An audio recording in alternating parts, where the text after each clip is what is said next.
शिक्षण पीएससी अकादमी में आपका स्वागत है। आज मैं आपको इकोनॉमिक्स का नया लेक्चर बैंकिंग व्यवस्था के बारे में विस्तार से बताऊंगा।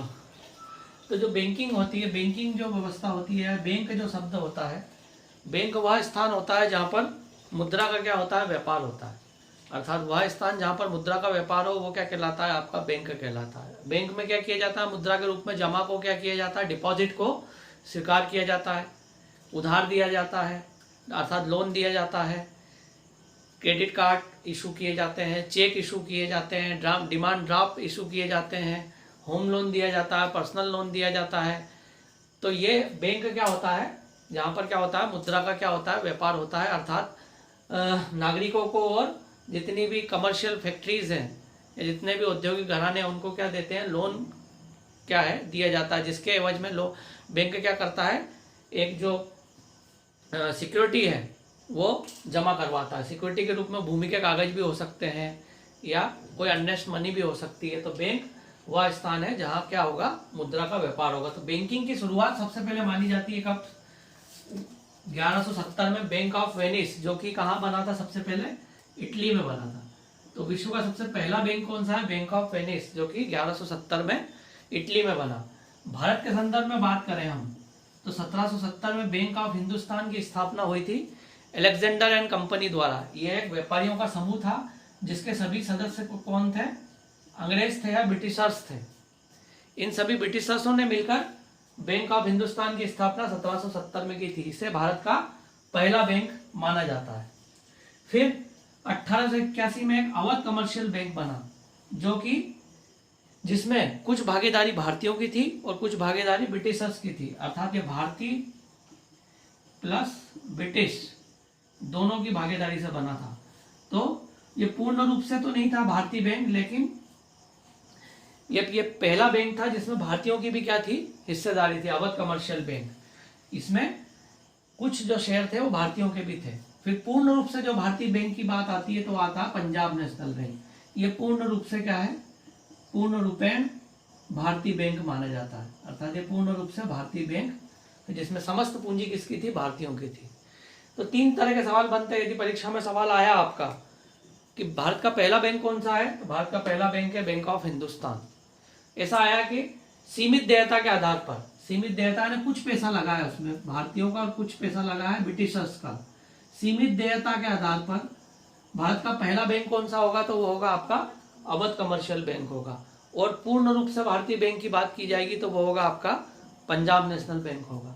तो ये माना जाता है ये भारत में 1881 से क्या हुआ है, लगभग बैंकिंग की क्या हुई है, शुरुआत मानी जा सकती है। फिर धीरे धीरे उसके बाद प्रेसिडेंसी बैंक क्या हुआ है, अस्तित्व में आया। प्रेसिडेंसी बैंक एक प्रकार का सेंट्रल बैंक होता था, सेंट्रल बैंक होता था। जिस प्रकार वर्तमान में आरबीआई है, उसी प्रकार ब्रिटिशर्स ने, अंग्रेजों ने प्रेसिडेंसी बैंक की क्या किया, कॉन्सेप्ट किया। अर्थात भारत में जितने भी बैंक होंगे वो सब प्रेसिडेंसी बैंक के अंतर्गत क्या करेंगे, काम करेंगे। यानी क्षेत्रों में डिवाइड कर दिए। बैंक ऑफ बंगाल अर्थात पूरा पूर्वी भाग बैंक ऑफ बंगाल के कंट्रोल में आ गया, पूरा पश्चिमी भाग बॉम्बे के अंतर्गत में आ गया, पूरा दक्षिण भाग बैंक ऑफ मद्रास के अंतर्गत आ गया। अर्थात एक प्रकार का सेंट्रल बैंक वाला जो कॉन्सेप्ट था वो प्रेसिडेंसी बैंक के माध्यम से क्या हुआ, अंग्रेजों ने शुरू किया। जिसमें 1806 में बैंक ऑफ बंगाल की स्थापना हुई, जिसको कई बार परीक्षा में बैंक ऑफ कोलकाता भी कहा जाता है। बैंक ऑफ कोलकाता या कलकत्ता भी के नाम से भी क्या किया जाता है, जाना जाता है। बैंक ऑफ बॉम्बे या बैंक ऑफ बम्बई भी बोल सकते हो आपको इसे हिंदी में। और 1883 में बैंक ऑफ मद्रास। ये तीनों प्रेसिडेंसी बैंक थे जो समस्त बैंकिंग व्यवस्था पर ब्रिटिश काल में क्या करते थे, नियंत्रण रखते थे। सन 1921 में इन तीनों बैंकों को मिलाकर तीनों प्रेसिडेंसी बैंकों का विलय कर दिया गया और इंपीरियल बैंक ऑफ इंडिया की क्या हुई, स्थापना हुई। तो इंपीरियल बैंक ऑफ इंडिया तीनों प्रेसिडेंसी बैंकों का क्या है, मिला जुला रूप है। तीनों बैंकों को मर्ज किया गया और presidency bank of imperial bank of India क्या हुआ, निर्मित हुआ। फिर 1950 आजादी के पश्चात एक समिति बैठी जिसका नाम है गोरेवाला समिति। गोरेवाला समिति ने इंपीरियल बैंक का नाम बदलकर स्टेट बैंक ऑफ इंडिया हो गया। इंपीरियल गोरेवाला समिति की अनुशंसा के आधार पर इंपीरियल बैंक, जो कि अंग्रेजों के जमाने का नाम था, उसका नाम बदलकर फिर 1955 में क्या कर दिया गया, एसबीआई कर दिया गया, जिसमें आगे चलकर उसकी 8 ब्रांचें हुआ करती थी, और जो कि धीरे धीरे अब विलय करके कम होती जा रही हैं। तो एसबीआई प्लस उसकी 8 ब्रांचें 1955 में अस्तित्व में हुआ करती थी। तो ये बैंकिंग का एक भारत का छोटा सा इतिहास है। फिर उसके बाद भारत में बैंकों का क्या दौर शुरू हुआ, नेशनलाइजेशन का दौर शुरू हुआ, राष्ट्रीयकरण का दौर शुरू हुआ। अर्थात पहले जो बैंक हुआ करते थे, जब आजादी के बाद जो एसबीआई बैंक था, इसमें प्राइवेट लोगों का पैसा लगा हुआ था, अर्थात राजा रजवाड़े अर्थात राजाओं का पैसा इसमें लगा हुआ था पूर्ण रूप से एसबीआई में। तो इसके अलावा भी अन्य दूसरे भी क्या हुआ करते थे, प्राइवेट बैंक हुआ करते थे। तो सर्वप्रथम 19 जुलाई 1969 को 1969 में श्रीमती इंदिरा गांधी द्वारा 14 बैंकों का क्या कर दिया गया, राष्ट्रीयकरण कर दिया गया। राष्ट्रीयकरण अर्थात प्राइवेट बैंकों को सरकार ने अपने नियंत्रण में ले लिया।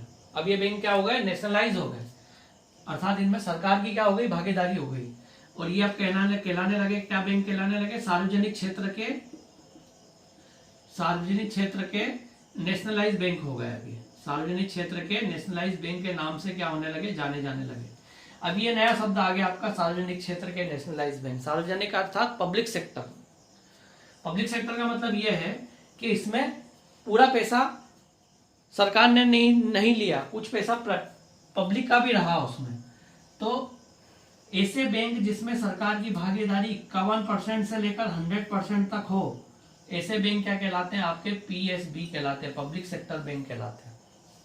पब्लिक सेक्टर अर्थात सार्वजनिक क्षेत्र के बैंक वह बैंक है जिसमें सरकार की भागीदारी न्यूनतम 51% होगी और अधिकतम कितनी हो सकती है, 100% हो सकती है। तो ऐसे बैंक क्या कहलाएंगे, आपके पब्लिक सेक्टर के नेशनलाइज बैंक कहलाएंगे। नेशनलाइज बैंक तो हो ही गए, सरकार ने अपने कंट्रोल में ले लिया। सरकार कंट्रोल में लेगी तो मिनिमम उसके पास कितने शेयर रहेंगे, 51% शेयर होना चाहिए। तो वो बैंक क्या हो जाएगा, नेशनलाइज हो जाएगा। 51 से कम यदि हुआ तो वो बैंक क्या हो जाएगा, फिर प्राइवेट हो जाएगा। तो सबसे बड़ा जो अंतर होता है नेशनलाइज बैंक और प्राइवेट बैंक में यही होता है, वो होता है उसकी हिस्सेदारी का। यदि सरकार की हिस्सेदारी 51% है और अधिकतम कितनी हो सकती है, 100% के बीच है, तो वो बैंक क्या होगा, नेशनलाइज बैंक होगा। उसी को ही हम क्या बोलेंगे, सार्वजनिक क्षेत्र का बैंक या पब्लिक सेक्टर बैंक कहेंगे। तो 19 जुलाई 1969 को प्रधानमंत्री श्रीमती इंदिरा गांधी द्वारा 14 बैंकों को क्या कर दिया गया, नेशनलाइज कर दिया गया, उनका राष्ट्रीयकरण कर दिया गया। फिर आगे चल के सन 1980 में पुनः इंदिरा गांधी द्वारा ही 6 बैंकों का क्या कर दिया गया, नेशनलाइज बैंक कर दिया गया राष्ट्रीयकरण। तो कुल बैंकों की संख्या हो गई 20 हो गई। 20 क्या हो गए, नेशनलाइज बैंक हो गए। और अन्य और सार्वजनिक क्षेत्रों को बैंकों को 7 बैंकों को मिलाकर 27 बैंक 2017 तक 18 तक हुआ करते थे। 27 बैंक नेशनलाइज बैंक के नाम से या कमर्शियल बैंक के नाम से हुआ करते थे, जो कि सरकारी बैंक कहलाते थे। 27 बैंक। तो 27